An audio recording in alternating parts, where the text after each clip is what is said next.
खुलुमबाय बियो बड'लेण्ड इंखं टेलिभिजन दिनैनि रादाबखौ फरायदों आं मिथिंगा बसुमतारी दिनैनि गाहाय रादाबफ्राव दङ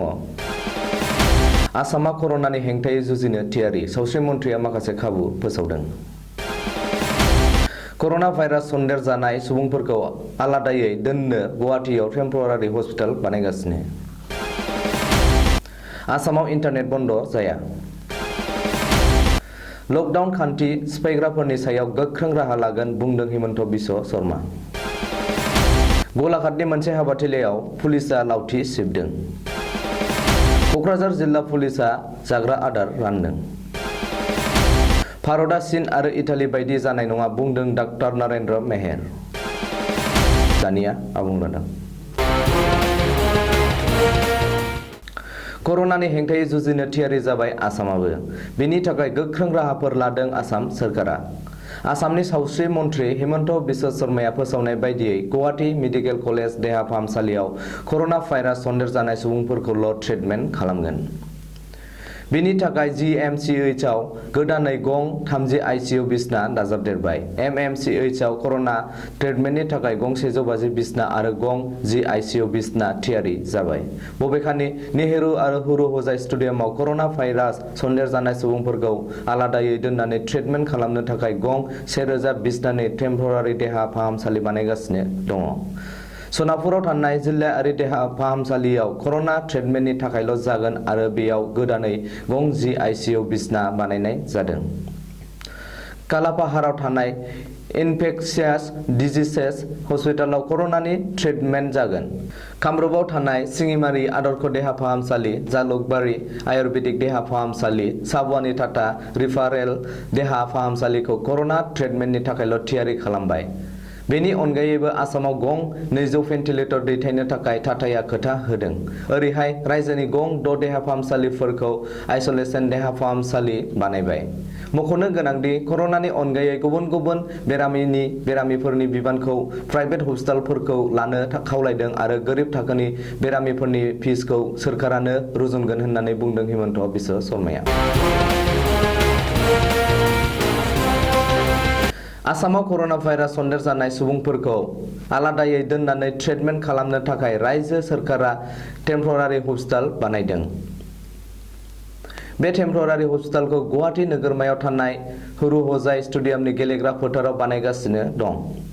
मिथिनो मोननाय बादिब्ला सावस्रि मन्थ्रि हिमन्त बिश्व शर्माया दिनै हुरु हजाय स्टेडियामाव थांनानै बानायगासिनो थानाय टेम्परारि हस्पिटालनि बागै खौरां लाहैदों आरो नायदिंहैदों हिमन्त बिश्व शर्माया खौरांगिरिफोरनि सिगाङाव फोरमायथिनाय बायदिब्ला कर'ना भाइरास सन्देर जानाय बेरामिफोरखौ आलादायै दोननानै ट्रिटमेन्ट खालामनो जुनै बानायनाय बे टेम्परारि हस्पिटाला सप्तासेनि गेजेरावनो थियारि जागोन बबेखानि बे देहा फाहामसालियाव खमैबो 100 बेरामिफोरखौ दोननानै ट्रिटमेन्ट खालामनो हागोन होननानैबो सावस्रि मन्थ्रिया बुंदों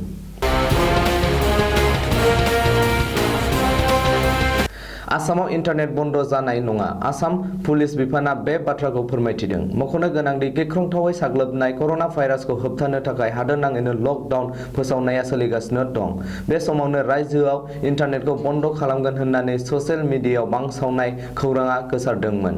बबेखानि 45 सानसिम रायजोआ इन्टारनेट बन्द खालामगोन होननानैबो रायजोनि माखासे मिडियाफोरा फोसावदोंमोन ओरैहाय बे खौराङा गोसारनायनि उनावनो रायजोनाङै सावरायसोनायबो जादोंमोन रायजोआव इन्टारनेट बन्द जागोन होनना नंखाय बांसावनायनि सायाव पुलिसआ नायबिजिरगासिनो दं होननानैबो सुलुङाव मिथिनो मोन्दों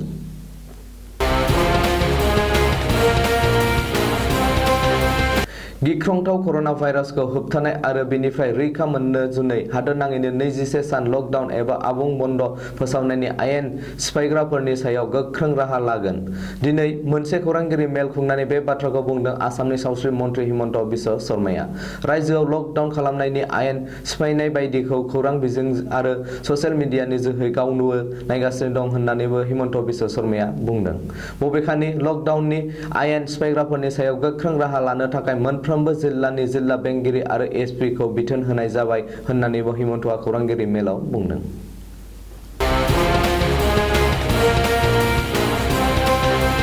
गलाघाट जिल्लानि मेरापानीनि लुखिबारि गामियाव खुंनाय मोनसे हाबाथिलियाव दिनै पुलिसआ लावथि सिबदों। गिख्रंथाव कर'ना भाइरासनि थाखाय हादोरनाङै लकडाउन फोसावनायनि आयेनखौ सिफायनानै हाबा खुंनायनि मुङाव सुबुं थुबुर खालामनायनि थाखाय पुलिसआ लावथि सिबदों। सुलुङाव मिथिनो मोननाय बायदिब्ला हाबानि रिसेपसन सोलिगासिनो थानाय समाव दिनै आसाम पुलिसनि मोनसे टीम आरो मेजिस्ट्रेटआ हाबाथिलियाव नुजाथि होयो आरो रिसेपसनखौ बन्द खालामनो खावलायहोयो। नाथाय हाबा नखरा मानिना लायैनि थाखाय पुलिसआ हाबाथिलियाव लावथि सिबनांगौ जायो। बे जाथायनि उनाव हिनजाव गोदान आरो बिनि बिफाया जाथायसालिनिफ्राय खारखुमा लाङो। नाथाय हाबाथिलिनिफ्राय 4 सुबुंखौ पुलिसआ हमना लाबोयो होननानै सुलुङाव मिथिनो मोनदों। आसाम सोनाब बेंगल सिमनायाव थानाय चिरांपुराव दिनै कक्राझार पुलिस बिफाना जाग्रा मुवा बेसाद राननानै होदों। गिख्रंथाव कर'ना भाइरासआ भारतआवबो साग्लोबनायखौ नोजोर होनानै 21 सान लकडाउन फोसावनायनि उनाव आसामनि बाहेरा रायजोनिफ्राय फैनानै नांथाना थाफैनाय सुबुंफोरनो दिनै कक्राझार जिल्ला पुलिस बिफाना जाग्रा आदार राननानै होदों। मख'नो गोनांदि आसामनि बाहेरायाव खामानि मावहैनाय आरो फरायहैनाय गोबांसा आसामनि सुबुंफोराबो बे समाव गुबुन गुबुन रायजोआव थाबथानानै दं आरो बिसोरबो जानाय लोंनाय आरो थानायनि आंखालजों सैजानांगासिनो दङ।